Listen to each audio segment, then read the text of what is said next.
गंगा नदी जो है वो भारत की सबसे पवित्र नदियों में गिना जाता है। वैसे हिंदू मान्यताओं के अनुसार जो है ये सबसे सेक्रेड रिवर, सबसे पवित्र नदी माना जाता है और है भी। आप देखिए इसके जल को, देखिए इसके पानी को, देखिए 2 महीना, 4 महीना, 6 महीना, 8 महीना, साल भर, 2 साल आप रख दीजिए, इसके पानी में कीड़े नहीं लगते। कीड़े जो है ना इसके पानी में लगते नहीं। कई लोग इसे चमत्कार मानते हैं, पर ये होता इस वजह से है कि इसमें बैक्टीरियोफेज पाया जाता है। इस पानी में बैक्टीरियोफेज जो है ये छोटे छोटे बैक्टीरिया वगैरह को नष्ट कर देता है। जब विदेशी आते थे ना पहले भारत, जो अंग्रेज़ थे या अन्य देशों से लोग जो आते थे नाव की यात्रा करके या जहाज़ से यात्रा करके, तो वो लोग, उन लोगों को चूँकि अपने देश पहुंचने में टाइम लगता था और नॉर्मल पानी अगर ले जाएंगे तो उसमें पड़ जाएंगे कीड़े। 2-2 महीना, 3-3 महीना लग जाता था इन्हें जाने में। तो वो क्या करते थे, गंगा जल लेके जाते थे, क्योंकि इस पानी में कीड़े लगने नहीं हैं। पीने के लिए कोई इस दृष्टि से, धार्मिक दृष्टि से नहीं, पीने के लिए वो ले जाते थे। हम जब पढ़ते हैं तो हमें ये बताया जाता है कि गंगा का उद्गम स्थल कहाँ है, तो हम झट से कह देते हैं कि गंगा का उद्गम स्थल जो है गोमुख है। पर यार कभी समझ में नहीं आई कि वाकई गंगा का उद्गम स्थल गोमुख ही है। समझ में नहीं आई। अब देखिए ऐसा समझ में क्यों नहीं आई।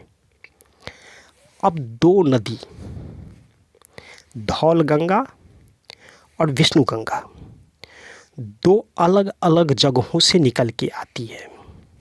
कौन कौन सी? धौल गंगा और विष्णु गंगा। 2 नदियाँ 2 अलग अलग जगहों से निकल के आती है और एक जगह आके मिल जाती है। और जिस जगह पे ये दोनों नदियाँ मिलती है ना, उस जगह को विष्णु प्रयाग के नाम से जाना जाता है। आप समझ रहे हैं ना?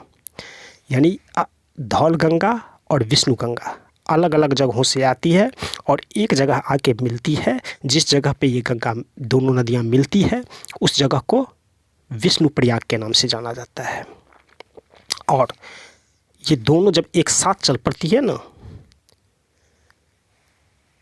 तो वहाँ से इस नदी का नाम बदल जाता है। अब उसका नाम क्या हो जाता है? अलकनंदा।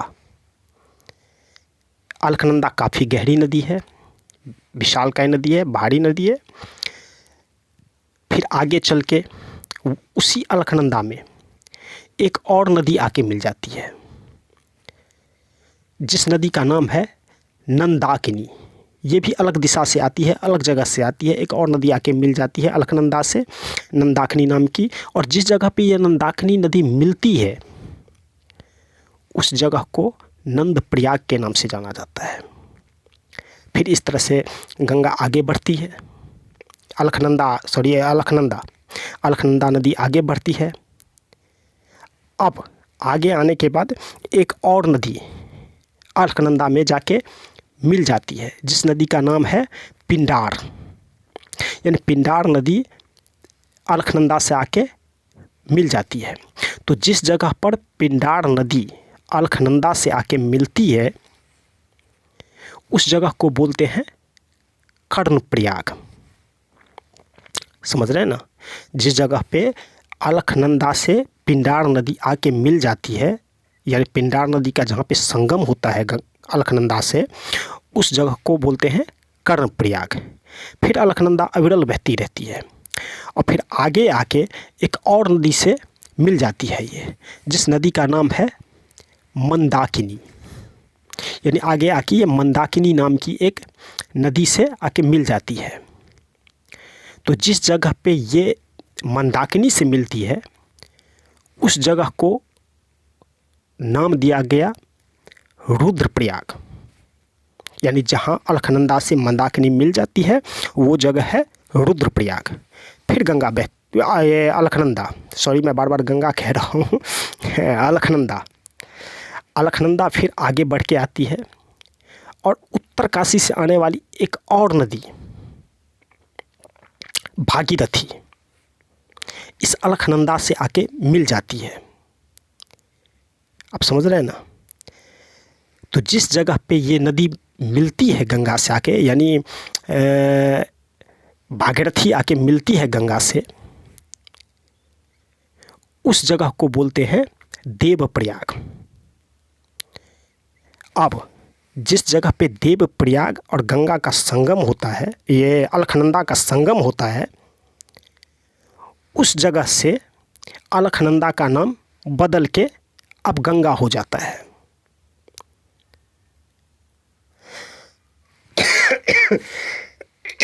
समझ रहे हैं ना बात को? तो उस जगह से गंगा का नाम अलकनंदा का नाम बदल के गंगा हो जाता है। अब समझे बात को? तो ये समझ में नहीं आती इससे। अब पश्चिम बंगाल में चली जाइए। पश्चिम बंगाल में इसी गंगा का नाम बदल जाता है और नाम हो जाता है हुगली। और गंगा में ये पश्चिम बंगाल में ही एक जगह है जहाँ गंगा सागर में जाके विलीन हो जाती है, सागर में जाके मिल जाती है। तो जहाँ गंगा सागर में जाके मिलती है वो जगह कहलाता है गंगा सागर। कहते हैं ना वो सारे तीर्थ बार बार गंगा सागर एक बार। तो गंगा जहाँ सागर से मिलती है उस जगह को बोलते हैं गंगा सागर। तो कभी ये समझ में नहीं आई कि ये कैसे गोमुख से निकलती है।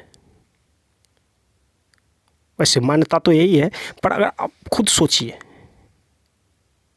कहाँ कहाँ गोमुख से निकलने की बात है इसमें। और कई लोग कहते हैं कि गंगा बोलिए, भागीरथी बोलिए, मंदाकिनी बोलिए, अलकनंदा बोलिए, ये सब गंगा के ही नाम हैं, पर ऐसा है नहीं। ये अलग अलग नदियां हैं जो एक दूसरे से मिलती गई और आगे चल के गंगा के नाम से जानी जाने लगी। Thank you for watching.